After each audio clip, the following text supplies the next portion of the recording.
మహాత్ముడు చూపిన బాట యువతరానికి ఆదర్శం కావాలని, అప్పుడే మనం కలలు కంటున్న నవభారత నిర్మాణం సాధ్యమవుతుందని ప్రభుత్వ విప్ ఆది శ్రీనివాస్ అన్నారు. దేశ స్వాతంత్ర్యం కోసం ముందుండి దేశాన్ని నడిపించిన మహాత్మా గాంధీ 156వ జయంతి వేడుకలను వేములవాడ పట్టణంలో ఘనంగా నిర్వహించారు. ఈ సందర్భంగా ప్రభుత్వ విప్ ఆది శ్రీనివాస్, బీజేపీ రాష్ట్ర సీనియర్ నాయకులు ప్రతాప రామకృష్ణలు గాంధీ విగ్రహానికి పూలమాలలు వేసి నివాళులర్పించారు. ఈ సందర్భంగా ప్రభుత్వ విప్ ఆది శ్రీనివాస్ మాట్లాడుతూ మహాత్మా గాంధీ ఆశయాలను ప్రతి భారతీయుడు ముందుకు తీసుకెళ్లాల్సిన అవసరం ఉందని అన్నారు.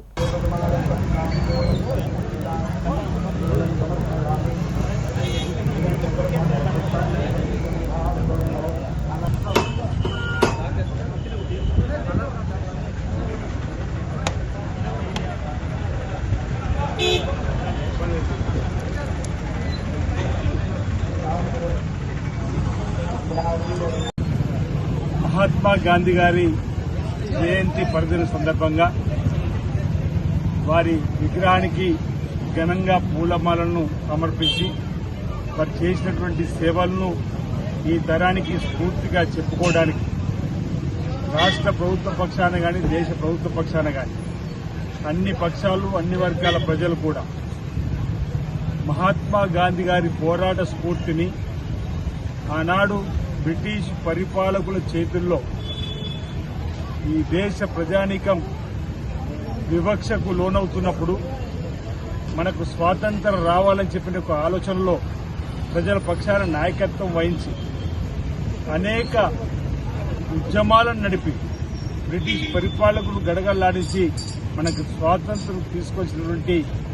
గొప్ప నాయకులతో కలుపుకొని ముందు వరుసలున్నటువంటి మహాత్మా గారి జయంతి సందర్భంగా వారికి ఘనంగా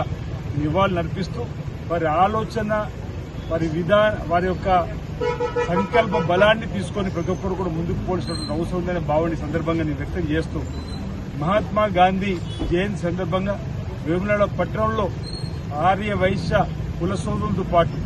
అన్ని రాజకీయ పక్షాలకు సంబంధించినటువంటి అన్ని ప్రజా సంఘాలకు సంబంధించి అన్ని వర్గాల ప్రజలు కూడా వారికి ఈరోజు ఘనంగా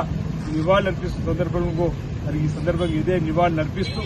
వారి ఆలోచనను స్ఫూర్తి తీసుకుని ముందుకు పోవాలని ఈనాటి తరానికి, యువతరానికి విజ్ఞప్తి చేస్తూ ప్రజలందరూ కూడా ఈరోజు దసరా పండుగ సందర్భంగా ఇప్పుడు శుభాకాంక్షలు ఇప్పటికే ప్రజలందరూ తెలియజేసినాం. మహాత్మా గారి జయంతి సందర్భంగా కూడా శుభాకాంక్షలు తెలియజేస్తూ అందరికీ నమస్కారం.